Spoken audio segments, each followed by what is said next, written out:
Nah, Assalamualaikum warahmatullahi wabarakatuh anak-anak ibu. Nah, selamat datang di video pembelajaran ke-8 di kelas 8. Nah, baiklah anak-anak ibu sekalian, di video kali ini kita akan mempelajari mengenai sistematika Undang-Undang Dasar Negara Republik Indonesia tahun 1945 dan hubungan pembukaan dengan Proklamasi Kemerdekaan Indonesia.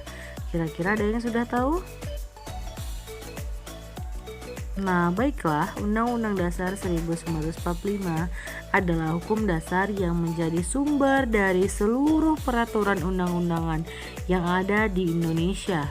Nah, kita lihat sistematika Undang-Undang Dasar ini terdiri dari sebelum dan sesudah di amandemen. Nah, amandemen artinya adalah perubahan.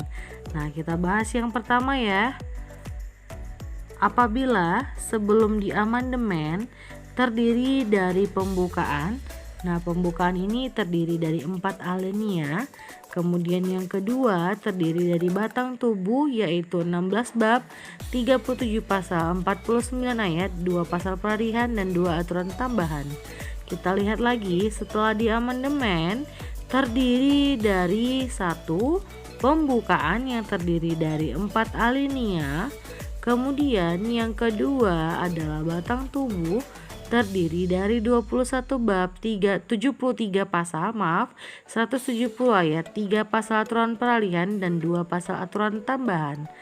Nah, amandemen yang terjadi di Indonesia terjadi pada tahun berapa saja ya?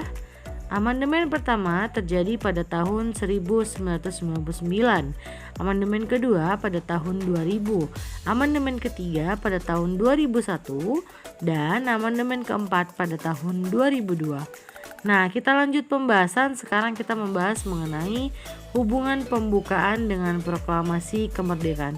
Kira-kira ada nggak ya hubungan dari Undang-Undang Dasar ini dengan proklamasi kemerdekaan? Kira-kira ada nggak ya? Adakah persamaan atau hubungan kedua naskah ini? Benarkah proklamasi kemerdekaan memiliki hubungan erat dengan pembukaan Undang-Undang Dasar Negara Republik Indonesia tahun 1945? Nah, hubungan proklamasi dan pembukaan dapat diamati dari isi kedua naskah tersebut. Oke, next. Proklamasi kemerdekaan memuat 2 hal pokok di dalamnya. Apa saja? Yang pertama itu adalah pernyataan kemerdekaan bangsa Indonesia. Yang kedua, tindakan yang harus segera dilakukan dengan pernyataan kemerdekaan. Kalau kita lihat dari isi pembukaan, apa saja yang dimuat di dalamnya? Nah, isi pembukaan ini memuat pernyataan kemerdekaan Indonesia. Nah, sudah nampak ya hubungannya ya.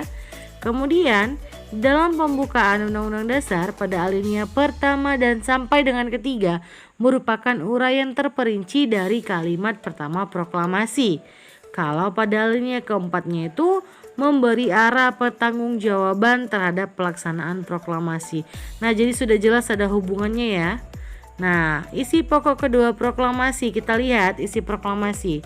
Tindakan yang harus segera dilakukan antara lain dengan menetapkan Undang-Undang Dasar yang memuat pembukaan. Pembukaan dan proklamasi kemerdekaan ini merupakan satu kesatuan yang bulat.